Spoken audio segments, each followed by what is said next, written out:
பெண் தேவகோட்டையைச் சேர்ந்த ஜெய்ஸ்ரீ மீனாட்சி. வாமா, ஜெய்ஸ்ரீ மீனாட்சி எங்கே இருக்காங்க? வாங்க. இவங்க 12th வேலம்மாள் மதுரையில் படிக்கிறாங்க. நமக்குள் ஒருவனில் செலக்ட் ஆகி நிறைய இடங்களில் பேசியிருக்காங்க. அவங்க சொல்கிறாங்க, தெய்வானை அம்மன் படைப்புக்கு வந்து 3 வருஷத்துக்கு முன்னாடி ஒரு பாட்டு பாடின நிகழ்ச்சியில், அதனால தான் வாய்ப்பு வந்து இன்னைக்கு தேவகோட்டை ராமநாதன் ஜெயங்கொண்டான்னு நிறைய ப்ரோக்ராம் பண்ணியிருக்காங்க. ரேவதி சுப்புலட்சுமி நிகழ்ச்சியில் சாலமன் பாப்பையா அதுலேயும் பேசியிருக்காங்க. தனியாக 1.5 மணி நேரம் போன வாரம் கதாலட்சுமே பண்ணியிருக்கிறாங்க. ஒரு சிறிய வயதில் அருமையான ஒரு ஆன்மீக சொற்பொழிவெல்லாம் நிகழ்த்தக்கூடியவங்க. அவங்களுக்கு நம்ம அனைவரின் சார்பாக வாழ்த்துக்களை தெரிவித்து கொள்கின்றோம். அதாவது இந்த மாதிரி உள்ளவங்களெல்லாம், சிறுவர்களெல்லாம், அதாவது இந்த இளமை இளைஞர்களையெல்லாம் இளைஞர்களெல்லாம் நம்ம வந்து ஊக்கப்படுத்தணும். நம்ம ஊக்குவித்தவன் அதாவது ஊக்குவிக்கிறவனை முறைப்படி ஊக்குவிக்கிறவனை தேக்கு வைப்பான்னு சொல்லுவாங்க. அதை வந்து இந்த நமக்குள் ஒருவன்கிறது இந்த லட்சுமணன் சீனிவாசன் 2 பேரும் ரொம்ப அருமையாக நம்ம பிள்ளைகளெல்லாம் வளர்த்துக்கிட்டு இருக்காங்க. இப்போ அவங்க ஆன்மீக சிறுதுளிகள் அப்படிங்கிற தலைப்பில் ஒரு 5 நிமிடம் பேசுவாங்க. அனைவருக்கும் வணக்கம். மதுரையாளும் மீன்வெளியால் மீனாட்சி பட்டினத்தில் பிறந்து தன்னாட்சி செய்கின்ற கோனாட்சி புரியும் மீனாட்சி பாதம் தொட்டு இந்த மீனாட்சியின் பணிவான வணக்கங்கள். அற்புத கீர்த்தி வேண்டின், ஆனந்த வாழ்க்கை வேண்டின், நற்பொருள் குவிதல் வேண்டின், நலமெல்லாம் பெருக வேண்டின், கற்பக மூர்த்தி தெய்வ களஞ்சிய திருக்கை சென்று பொற்பதம் பொழிந்து பாரீர் பொய்யிலே கண்ட உண்மை என்று பொன்னான வரி. போன தடவை தெய்வானை அம்மன் கோவில கூப்பிட்டுட்டு போய் தான் நான் பட்டிமன்றம் பேசவே ஆரம்பிச்சேன். அந்த மாதிரி இந்த வருஷமும் நல்லா எல்லாம் நடக்கட்டும். கிட்டத்தட்ட 30 பட்டிமன்றம் பேசியிருக்கேன் அம்மனோட அருளால. இன்னைக்கு அடியேன் பேசுவதற்கு கொடுத்து வைத்திருக்க வேண்டும். நான் பேச உள்ள தலைப்பு ஆன்மீகம் சிறுதுளி. யாரை பத்தி பேசினா நான் இனிக்குமோ, எப்ப கூப்பிட்டாலும் வந்து அருள் புரியக்கூடிய நம்ம கந்தக்கடவுள் முருகன் சிவில் இன்ஜினியர் ஆன கதை உங்களுக்கு தெரியுமா? பழனியில ஒரு இடத்துல அஸ்திவாரம் போடணும்னு முடிவு பண்றாங்க. அஸ்திவாரம் போடுறதுக்கான வேலையெல்லாம் முடிச்சுட்டு அந்த அஸ்திவாரம் போடுறதுக்காக டொனேட் பண்ண அன்பர் போய் தூங்குறார். அவர் கனவுல இறைவன் வந்து சொல்ற, அப்பா அஸ்திவாரம் நீ சரியா தான் போட்டிருக்கியா அப்படின்னு கேட்கிறார்.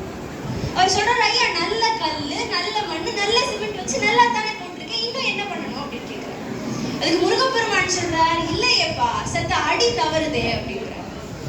ஐயா இப்ப சொல்றீங்க, நாங்க போட்டு முடிச்சிட்டோம், என்ன குத்தம் இது அப்படின்னு பதறாரு அன்பர். இப்ப முருகப்பெருமான் சொல்ற, நாளைக்கு காலையில போய் பாரு, எல்லாம் நல்லா இருக்கும் அப்படிங்கிற. காலையில அந்த அன்பர் எந்திரிச்ச உடனே புதைக்க ஓடுறார். ஓடி போய் பார்த்தா அஸ்திவாரம் 3 அடி உயர்ந்திருந்தது இறையருளால். இப்ப பாருங்களேன், முருகப்பெருமானோட விஷயங்களை சொன்னா சொல்லிக்கிட்டே போகணும். அது மாதிரி அருணகிரிநாதருக்காக நிறைய திருவிளையாடல்கள் பண்ணியிருக்காங்க. சம்பந்தாண்டான்னு ஒரு புலவர் இருந்தார். அவரு அருணகிரிநாதரை பிடிக்காதனால என்ன பண்ண முடியுமோ எல்லாம் பண்ணார். அவர் என்ன பண்ணார், பிரபுடதேவராயர் அப்படிங்கிற ஒரு மன்னர்கிட்ட போய், நீங்க என்ன பண்ணுங்க, அருணகிரிநாதரை பாரிஜாத மலரை தேவலோகத்துல இருந்து கொண்டு வர சொல்லுங்க அப்படின்னு சொன்னார். அதோட இவர் அனுப்பி விடுறார்.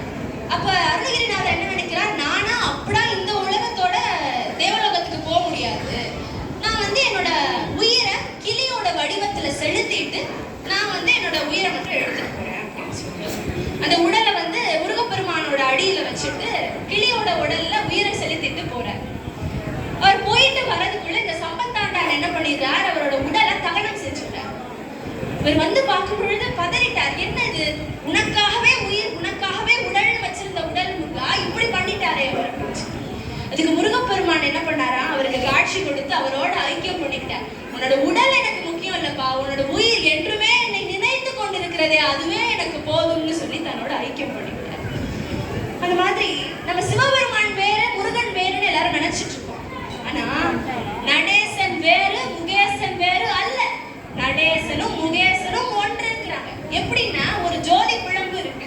அந்த பிழம்புல இருந்து இன்னொரு பிழம்பு தோன்றும் பொழுது அதையும் நம்ம ஜோதி பிழம்புன்னு தானே சொல்றோம். அது சின்னது, இது பெருசு நம்ம சொல்றது இல்லை.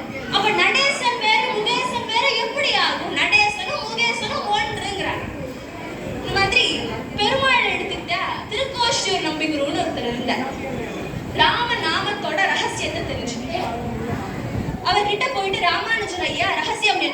கேட்கறதுக்காக வர்றாரு. ஒரு ரகசியத்தையும் சொல்லிட்டு சொல்ற, நீ இந்த ரகசியத்தை வேற யாருக்காவது சொன்னா நீ நரகத்துக்கு போயிருவ அப்படிங்கிற. தான் நரகத்தை சென்றாலும் பரவாயில்லை, பலரும் சொர்க்கத்திற்கு செல்கிறார்கள் என்றால் இந்த நாமத்தோட மந்திரத்தை நான் எல்லாருக்கும் சொல்லுவேன்னு சொல்லி கோபுரத்தோட உச்சி மேல நின்று அந்த மந்திரத்தோட ரகசியத்தை எல்லாருக்கும் சொன்னாங்க. நம்ம நகரத்தார்கள் தானத்திற்கே உரித்தானவர்கள். தானத்தில் சிறந்த தானம் அன்னதானம்னு சொல்லுவாங்க. அப்படி தொண்டு தானம் பக்தின்னு செய்கிற நம்ம நகரத்தார்களுக்கு கண்ணதாசனையா ரொம்ப அழகா ஒரு பாடல் சொல்ற, காசி விசாலாட்சி கவிமதுரை மீனாட்சி கட்டில் உள்ள ஆடைகளும் கழுத்தில் உள்ள பொன்னையும் சுற்றியுள்ள மண்டபமும் தூக்கி வரும் வாகனமும் முற்றும் அழியாத முட்டை கோபுரமும் ஆக்கி கொடுத்தவர்கள், அமர்ந்திருந்து காத்தவர்கள் நம் நாட்டுக்கோட்டை வளர்த்த நகரத்தார் எல்லாம் சொன்னாரா. அவ்வளவு அழகா இன்னும் நமது இளைஞர்கள் வேற வேற ஊர்ல இருந்தாலும் அதை கடைபிடித்துக் கொண்டிருக்கிறார்கள் என்று சொன்னால் அது நகரத்தாருக்குரிய பெருமை. ஔவையார்ட்ட போய் கேட்கிறாங்க, அம்மா இந்த உலகத்துல இவ்வளவு விஷயங்கள் இருக்கு, இந்த உலகத்துல எது பெருசு அப்படின்னு. அதுக்கு ஔவையார் சொல்றாங்க, பெரிது பெரிது புவனம் பெரிது, புவனமோ நான்முகன் படைப்பு, நான்முகனோ கரியமாலுந்தியில் வந்தோம், கரியமாலோ அலைகளும் உயிற்றோம், அலைகளோ குருமுனியாங்கையில் அடக்கம், குருமுனியோ கலசத்து பிறந்தோம், கலசமோ புவியில் சிறுவன், புவியோ அரவனுக்கு ஒரு தலைகாரன், அறவோ உமையவள் சிறு விரல் மோதிரம், உமையோ இறைவர் பாகத்து ஒடுக்கம், இறைவனோ தொண்டர் உள்ளத்து ஒடுக்கம், தொண்டர்தம் பெருமை சொல்லவும் பெரிதே. தொண்டு பண்றவங்க தான் பெருசு, இறைவனுக்கு தொண்டர்களாக இருப்பது நமது கடமை, என் கடமை பணி செய்து கிடப்பதுவே அப்படின்னு பகவத்கீதையில சொல்லியிருக்காங்க.